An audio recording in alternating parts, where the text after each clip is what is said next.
Bienvenue à tous pour notre nouvelle exploration. On plonge aujourd'hui dans un numéro de 1990 de Lily Plaza Echo, une revue britannique qui se consacre à l'assassinat de JFK. Exactement. Et ce numéro en particulier est une vraie mine d'or. On va décortiquer des indices subtils, on va remettre en question des hypothèses et plonger dans des aspects moins connus de cette affaire. Vous êtes prêts? Absolument. Accrochez-vous, ça va décoiffer. On commence par un bond dans le passé, en novembre 1963, au cœur du Dallas Police Department, le fameux DPD. Ah oui, le DPD. Une institution imposante avec 1287 personnes. 1247 personnes. Oui, 1167 policiers et 220 civils. Dirigé par le chef de la police, Jess Corey. Ah oui, Jess Corey. Et son adjoint, Charles Batchelor. Hmm. Sans oublier les 5 chefs adjoints qui chapeautaient les divisions. Criminels, patrouille, circulation, service et même défense civile et catastrophe. C'était une vraie fourmilière. Oui, une véritable fourmilière. Et en parcourant les archives, on découvre un détail assez frappant. Le nombre de femmes au sein du DPD à l'époque. Figurez-vous qu'il n'y en avait que 5. 5 seulement moi. Toutes affectées au bureau des mineurs. Un véritable reflet de la société d'époque. Oui, c'est un détail qui nous rappelle à quel point les choses ont évolué. Absolument. Le DPD de 1963, c'était un monde très masculin. Bon, revenons à notre enquête. Passons. Un des aspects les plus troublants, c'est le meurtre de l'officier J.D. Tippit, abattu peu de temps après JFK. Oui, j'ai dit Tippit. Et ce qui intrigue, ce sont les témoignages contradictoires sur ces supposés emplois à temps partiel. On parle de petits boulots dans des endroits assez louches. Le Shipsquill, un club privé, et même le Théâtre Lunch, un bar de striptease. Oui, difficile de concilier ça avec l'image du policier modèle. Exactement. Certains affirment l'avoir vu travailler comme portier ou agent de sécurité dans ces lieux. Tandis que d'autres, y compris ses anciens collègues, nient catégoriquement ces allégations. Un mystère qui n'a jamais été résolu. Un mystère qui alimente toutes sortes de spéculations. Oui, c'est ça. Et puis, il y a le témoignage de Dub Stark, le propriétaire du Top Ten Record Shop. Deb Starkberry. Il prétend que Tippit a passé un appel téléphonique précipité. Un appel téléphonique bed. Oui, quelques minutes avant d'être tué. Ah oui, c'est un élément crucial, ça. C'est un élément qui pourrait remettre en question la chronologie officielle. Si Stark dit vrai, Tippit serait entré dans sa boutique, aurait passé un appel rapide et serait reparti en hâte, tout ça peu de temps avant sa mort. Le hic, c'est que la boutique de Stark était à 7 km du secteur de patrouille habituel de Tippit. C'est loin. Certains chercheurs estiment que c'est trop loin pour que Tippit ait pu s'y rendre dans leur laps de temps imparti. Je comprends, mais l'article mentionne des documents qui prouvent que Tippit s'est rendu à plusieurs reprises dans des endroits proches du top 10 pour des raisons professionnelles. Ah d'accord. Donc ce n'est pas impossible. Et ce qui est incroyable, c'est que le téléphone utilisé par Tippit pour cet appel est toujours là, Toujours là. dans la boutique de Stark. C'est un témoin silencieux de cette journée fatidique. Un témoin qui pourrait peut-être nous révéler de précieux secrets, si on savait à qui Tippit parlait ce jour-là. Oui. Bon, parlons maintenant d'un personnage central dans cette affaire, une figure aussi énigmatique que fascinante. David Ferry. David Ferry. Pilote, hypnotiseur, chercheur sur le cancer, anticastriste convaincu. Ferry avait aussi des liens avec le crime organisé. On dirait un personnage sorti tout droit d'un roman d'espionnage. Oui, c'est le moins qu'on puisse dire. Ferry, c'est une énigme. Une véritable énigme. Et ce qui le rend encore plus intéressant, c'est son lien supposé avec Lee Harvey Oswald. Ah oui, la grande question. Ferry et Oswald, se connaissaient-ils? Ils auraient pu se rencontrer au sein de la Civil Air Patrol. La patrouille aérienne civile. Mais les preuves sont minces. Hmm. Et puis, il y a cette fameuse carte de bibliothèque retrouvée dans le portefeuille d'Oswald. Avec le nom de David Ferry dessus. Exactement. C'est un des éléments les plus controversés du dossier. Ferry a toujours nié connaître Oswald. Mais plusieurs témoignages les placent ensemble à plusieurs reprises. Et pourquoi était-il si inquiet à l'idée qu'on retrouve cette carte? Il avait quelque chose à cacher, c'est sûr. Et juste après l'histoire de la carte de bibliothèque, Ferry est parti en voyage à Houston, Ah, Houston, officiellement pour chasser l'oie, chassez-le et et se renseigner sur la gestion d'une patinoire. une patinoire. Une histoire qui a du mal à tenir la route. C'est vrai. On sait qu'il a passé de nombreux coups de fil depuis Houston, Ah bon, hein? notamment à des stations de radio et au quartier général de Carlos Marcheto, le parrain de la mafia de la Nouvelle-Orléans. Difficile de croire que tout cela n'était qu'une simple coïncidence. Oui, très difficile. Alors, ce voyage à Houston, était-ce vraiment pour chasser l'oie ou pour quelque chose de plus sinistre? C'est ce qu'on va voir dans la suite de notre exploration exposée. Ferry, c'était vraiment un personnage imprévisible. Imaginez un chercheur sur le cancer qui pratique l'hypnose et fréquente des mafieux. Un mélange assez explosif. On se demande comment il jonglait avec toutes ces facettes. Et ce voyage à Houston, juste après l'assassinat, s'épaissit du mystère. Certains pensent qu'il devait se rendre à Dallas pour éliminer Oswald, sur ordre de Marcelo. Oui, ou peut-être piloter l'avion pour la fuite d'Oswald. Ah oui, l'avion. Les théories ne manquent pas. C'est clair. Ce qui est sûr, c'est que ce voyage a mis la puce à l'oreille des autorités. La police de la Nouvelle-Orléans a perquisitionné son appartement. Et ils ont trouvé, Des livres sur l'hypnose. Des armes.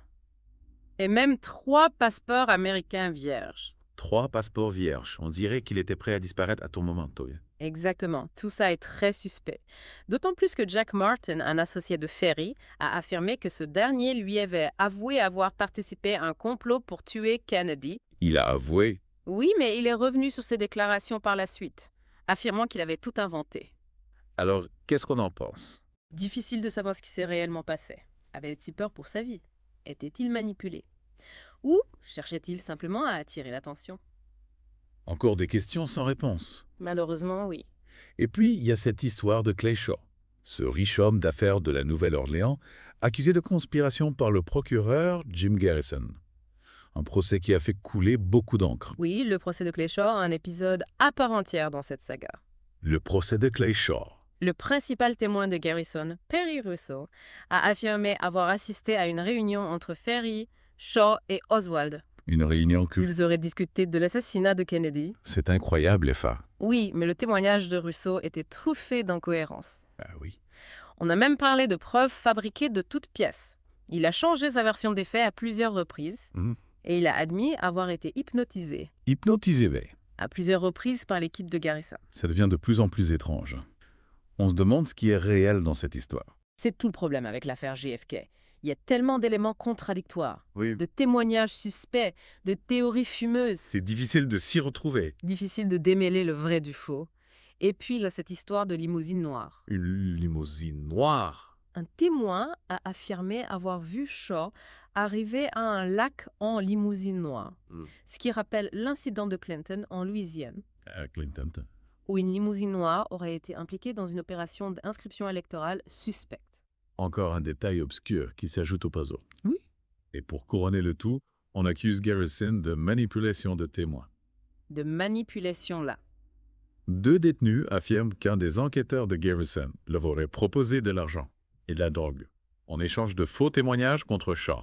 Des accusations graves Oui. qui ont jeté le discrédit sur tout le procès.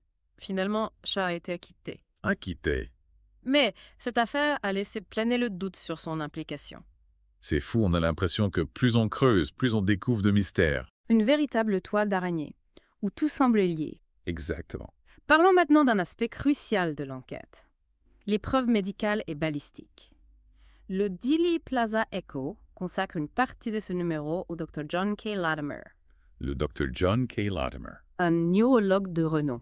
Un neurologue, Doug. Oui, qui a mené des expériences controversées pour appuyer la théorie de la balle unique. La fameuse théorie de la balle unique. Celle qui prétend qu'une seule balle a traversé le cou de Kennedy, puis a blessé le gouverneur Connally à plusieurs endroits.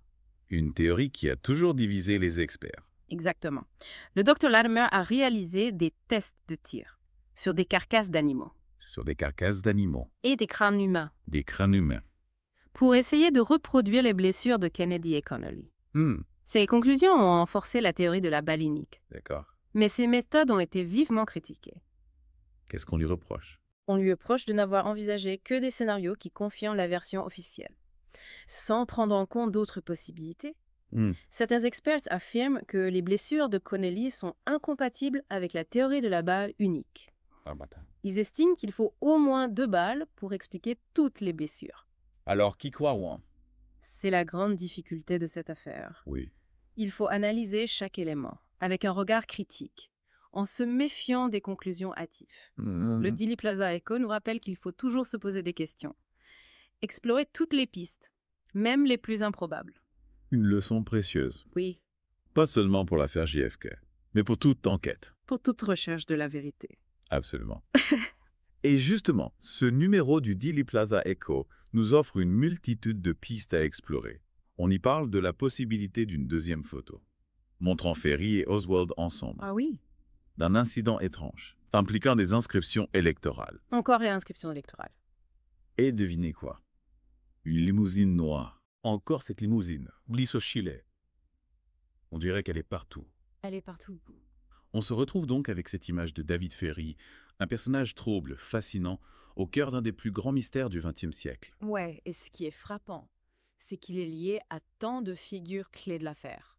Oswald, Ruby, Shaw, Marcello. On a l'impression qu'il était au carrefour de toutes les théories de tous les complots. C'est vrai, on se demande s'il est un pion manipulé par des forces plus puissantes ou s'il tirait les ficelles dans l'ombre. C'est la question à 1 million de dollars. Et malheureusement, on ne connaîtra probablement jamais la réponse avec certitude. David Ferry est mort en 1967, quelques jours après avoir appris qu'il allait être inculpé dans l'enquête de Jim Garrison. Une mort suspecte, bien sûr, qui a alimenté encore les théories du complot. Officiellement, rupture d'anévrisme cérébral, mais beaucoup pensent qu'il a été éliminé pour l'empêcher de parler. On a retrouvé chez lui, après sa mort, un mot écrit à la main. « Si quoi que ce soit devait m'arriver, faites savoir au monde que j'ai été victime d'un coup monté. » Difficile de ne pas y voir un signe. Ouais, c'est troublant. On dirait qu'il se savait menacé. Mais par qui? Et pourquoi? À Cagley. C'est là que les choses se compliquent. Ferry était un homme complexe, avec beaucoup d'ennemis, il avait trahi des gens, il connaissait des secrets, il était impliqué dans des affaires louches. N'importe qui aurait pu vouloir sa mort. Alors, David Ferry, victime ou bourreau? Manipulateur ou manipulé au dé? Un vrai casse-tête lavé. C'est ce qui rend cette affaire si passionnante. On a beau avoir passé des années à étudier les documents, à analyser les témoignages, il reste toujours une part de mystère. On n'aura peut-être jamais toutes les réponses, mais la quête de la vérité est en elle-même fascinante. Et ce numéro du Dealey Plaza Echo nous offre une multitude de pistes. Pour continuer cette quête, on a découvert des personnages intrigants, des connexions inattendues, des zones d'ombre qui ne demandent qu'à être éclaircies. C'est ça, la beauté de l'histoire. C'est qu'elle est toujours en mouvement. Chaque nouvelle découverte, chaque nouvelle archive peut changer notre perception du passé. Alors restons curieux, continuons à explorer et qui sait, peut-être qu'un jour nous percerons enfin le mystère de l'assassinat de JFK. Merci de nous avoir accompagnés dans cette plongée au cœur de l'affaire JFK. On espère que vous avez apprécié l'exploration de ces pistes fascinantes. N'hésitez pas à consulter les sources mentionnées dans cet épisode pour approfondir vos connaissances sur David Ferry et l'assassinat de JFK. Et n'oubliez pas, la vérité est souvent plus complexe qu'il n'y paraît. À bientôt pour de nouvelles découvertes.